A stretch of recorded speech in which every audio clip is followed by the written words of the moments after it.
well reka nanone nguha ikaze wowe tubana umunsi ku munsi, wowe wakoze subscribe kuri Msafi TV. Reka nizere ko ukomeje kugenda unogerwa n'ibiganiro bitandukanye mbaragiye nkugezaho ndetse n'ubusesenguzi bwimbitse ku byo mbanagerageje gucukumbura, nkinjira mu mizi, nkinjira ndani sana cyane kugira ngo mbashe kuguha amakuru atariho ivumbi, kandi nawe nukuri ubusesenguzi bwawe wumve ko hari aho bifite aho bihuriye n'ibirimo biravugwa. Nta kindi rero tugiye kugaruka ku nkuru ya Ishimwe Vestine. Nanone ni episode kugira ngo tujyane mu mizi, tumenye ntese uno muryango uracyariho, uno muryango urasenyutse, bano baratandukanye. N'amakuru menshi yakomeje kugenda avugwa, aho byavugwaga ko Idrissa umugabo wa Vestine yaba amukorera ibintu bitari byiza, ndetse ko byagiye binavugwa ko uwitwa Vestine hari amakuru bwe yashyize hanze ubwe, ni post yagaragaraga, ariko iyo post ikaba itavugwaho rumwe. Nanone ariko Irene Murindahabi yaremeje neza ko iyo post yanyuze ku rubuga bwite rwa Ishimwe Vestine. Andi makuru akavuga ko uwitwa Ishimwe Vestine mbere yuko abana na Odraogo Idrissa umugabo we, byaraye ngombwa ko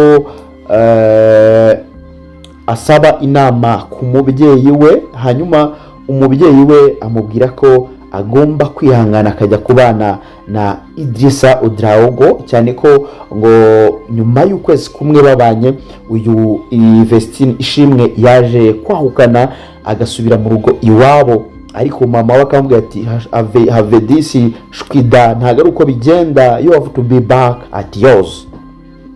Urumva na makuru menshi yakomeje kugenda avugwa,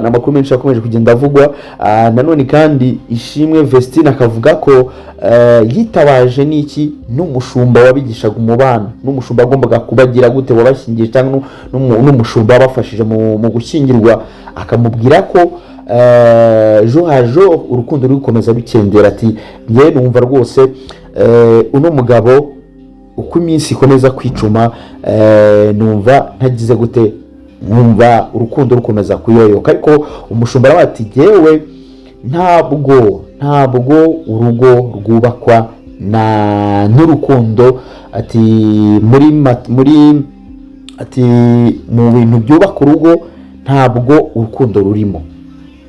Abandi bati Vestine nakagambane yakorewe mu barimo abantu bamukikije, harimo Irene Murindahabi ndetse n'abandi. Nukuvuga ngo ni inkuru ikomeje kugenda ivugwaho ibintu byinshi bigiye bitandukanye, ariko mu makuru yandi nabashe gukurura nuko ni ibintu bibiri ngiye kuba nagarukaho cyangwa tugiye gusesengurira hamwe muri rusange.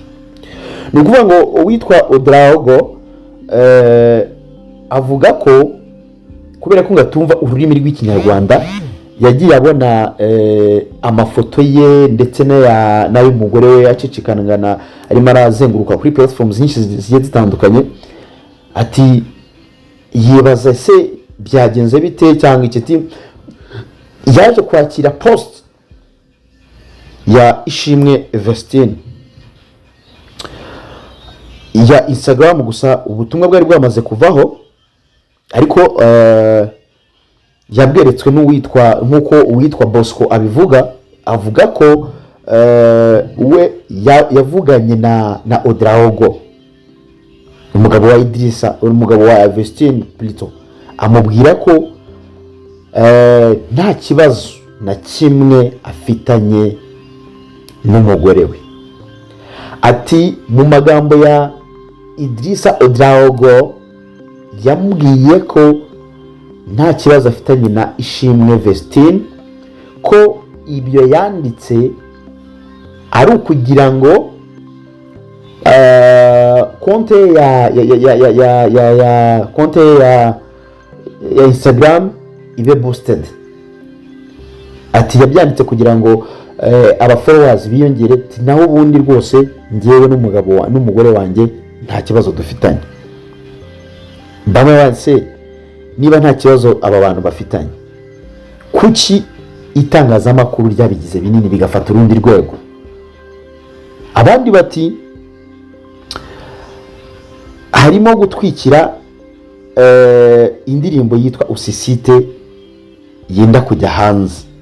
Abantu bakibaza ntese kuki gutwikira indirimbo biza mu muryango, kuki bizira mu muryango we especially.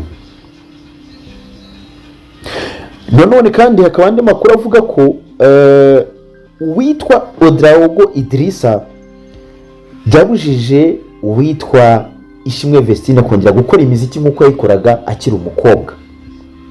Ibi bigahita bigaruka kwa Irene, nimba Irene acuruza bana arya kubera bano bakobwa bombi. Nta mpamvu rero yuko adashaka gushyiramo kuboko, adashaka kuzanamo beef, cyane ko bivuga ko na kamera zari ziri mu nzu kwa mu cyumba cya Odraogo ngo zaguzwe n'uwitwa Irene Murindahabi, akaziha uwitwa Ishimwe Vestine akazisiga mu nzu. Mu buryo bumwe cyangwa ubundi, iyo ufashe ino shusho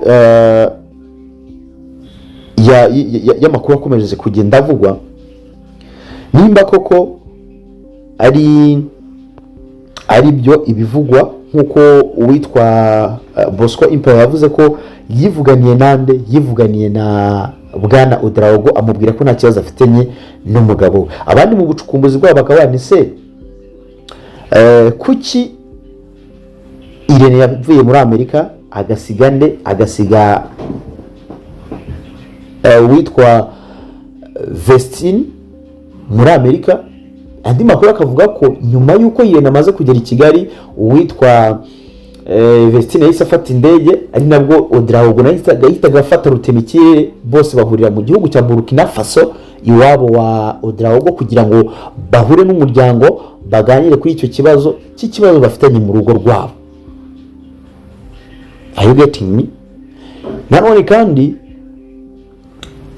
wabihuza n'ibivugwa ko umugabo adashaka ko Ishimwe Vestine akomeza gukora imiziki nkuko yari asanzwe akora imiziki nk'umukobwa, ugahita ubalansa, ugahita ushungura icyo kintu nk'umuntu ufite logique. Nuvuga ngo Idrissa ntagashaka ko umugore we akora imiziki. Irene imiziki niyo irimo iramucuruza cyangwa niyo arimo aracuruza yaba ari abakobwa.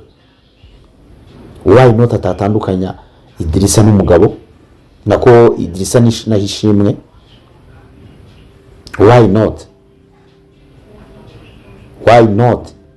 Ntabwo umuntu yakubikira imbehe ubireba.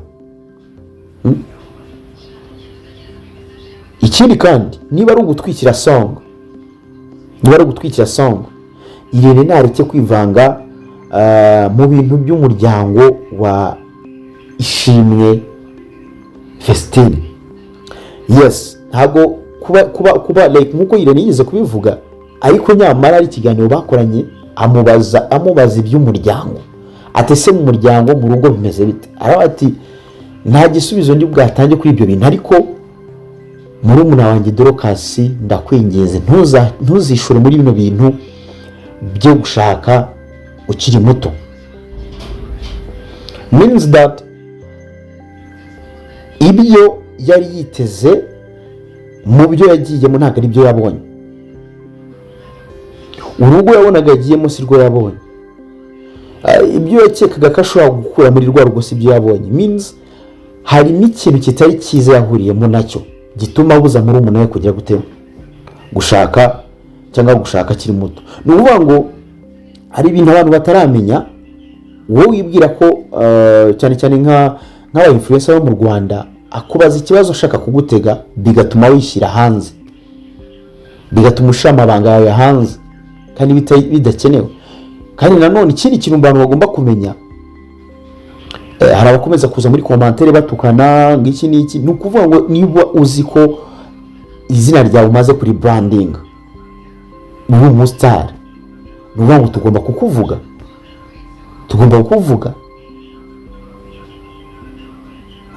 Abantu baza muri commentaire mutukana nta mpamvu, kuko buri muntu afite uko abafata ibintu cyangwa se uko abyumva bitewe n'ibyagiye bivugwa. Kuko ndakubwiza ukuri ko hano havuzwe ibintu byinshi bikinavugwa na kano kanya, ariko nanone nta kuri kuravaho ngo kwemeze neza ibyo ari byo, nta kuri kuravaho neza ngo kuvuga, kuko Niyo Bosco ubwe avuga ko yavuze ko Niyo Bosco ku Isimbi TV bati ngewe navuganye nande na Odraogo, ambwira ko ibyo gutandukana n'umugore we atabizi, ko nawe uko barimo barabibona kuri social platforms nawe ariko arimo arabibona.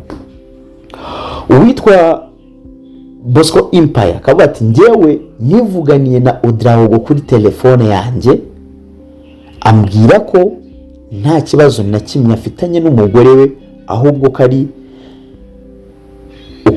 ko yashyizeho post kugira ngo aba followers biyongere kuri account ye ya Instagram,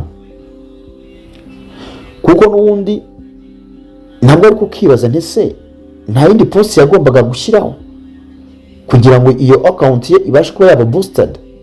Nta bundi butumwa yagombaga gushyiraho butari buriya bwo kuvuga ko arambiwe ubuzima arimo, karambiwe amahitamo mabi yakoze, karambiwe kuba yarabanye n'umuntu atazi, kandi ibyo byose bifite aho bihuriye n'iki n'ukuri kwabayeho. Kuko icyambere Ishimwe Vestine ntabwo azi Odraogo, ntabwo azi ngo avuka he, ntabwo azi ngo nuwahe, ntabwo azi ngo ni mico ni yihe, cyane ko bakundanye igihe gito.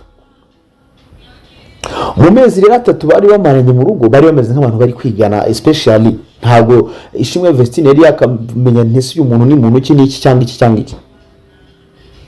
Ukibaza ntese koko nimba bano bantu badafitanye ikibazo, kuki post nk'iri ariyo yaje mu bwonko bwande bwa Ishimwe Vestine? Nuvuga ngo ashobora kuba ni nkuko ushobora kuba uri wenyine bigatuma utekereza kure, ugapusha mind bikaza gutuma hari ibyo usohora hanze ukajya kwisama ariko wasandaye, like wenda bakaba wenda bitari official ko bagomba gutandukana, ariko kubera ko yimennye inda cyane ko mu kiganiro nyine nawe ukomeje kugaruka ko bagiranye na Irene nawe bazi ko bimeze mu rugo, amubwira ko abwira muri umuntu ariko nta kintu atemerewe kuba yajya mu bintu byo kwishora mu ngo kandi akiri umwana.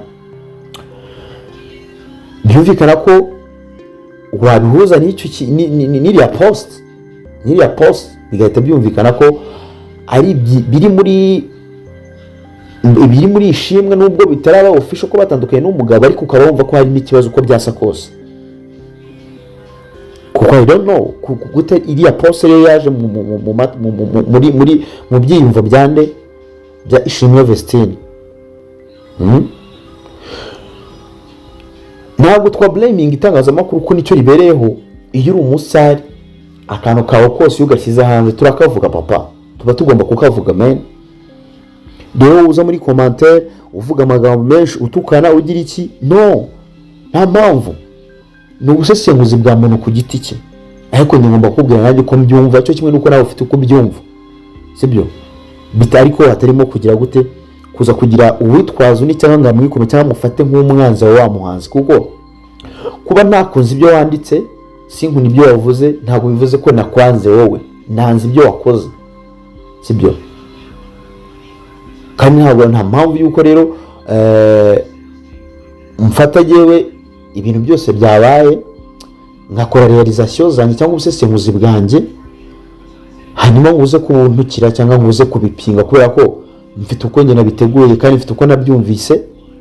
Cyo kimwe nuko nawe ufite uko wabyumvise, nuko ugomba kubifata. Reka dukureho kari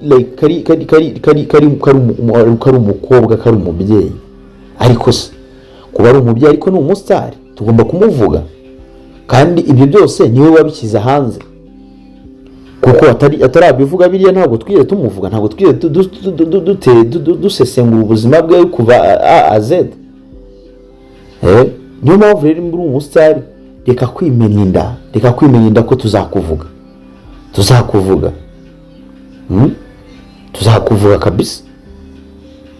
Tuzakuvuga nawe bikomeza kuvugwa bindi byo wenda kuri kuzajya hanze, kuko niba kuko ari Irene ubifitemo mu kuboko kugira ngo Ishimwe Vestine ataza kubika imbeho agatandukana akangirwa gukora imiziki kubera ko umugabo atabishaka, ibyo tuzabimenya.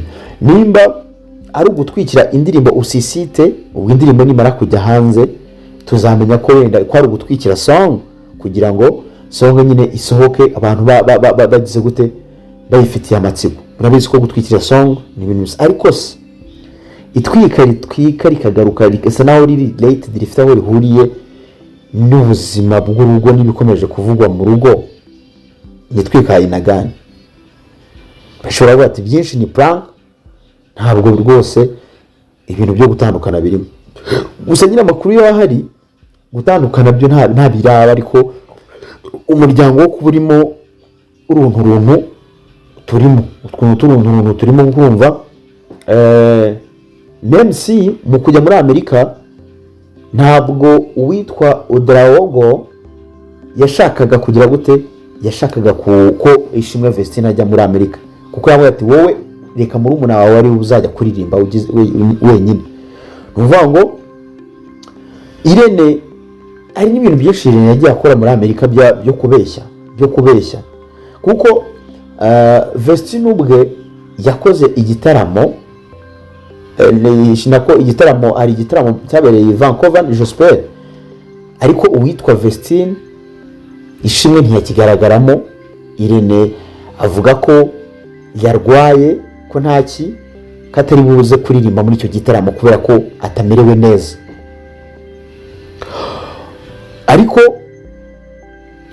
yewe hari n'ijambo ry'Imana Irene yasomye, ariko nyuma yaho byaje kugaruka babakobwa Ishimwe na Dorcas bavuga ko Ishimwe atararwaye rwose. Barabyivugira bati ngewe rwose sinari ndwaye, nuko ahubwo numvaga ntashaka kujyaho, kuko urumva Irene hari amafaranga bagize gute, hari amafaranga ya collectinzwe n'abantu batuye hariya muri Amerika kugira ngo bafashe uwari urwaye, bamugurire amata, bamugurire iki, bamutabare kugira ngo ubuzima bwumye bugere neza. Ariko n'ubundi yari prank, ntabwo yari arwaye. Ni naho rero bamwe bahera bavuga ntiwasanga nanone uwitwa Murindahabi ari prank n'ubundi nk'uko yaprankinze abantu muri Amerika, akababwira ko Vestine Ishimwe arwaye, kariyo mpamvu batari buririmbe, kandi mu by'ukuri Ishimwe Vestine agize gute, ari muzima.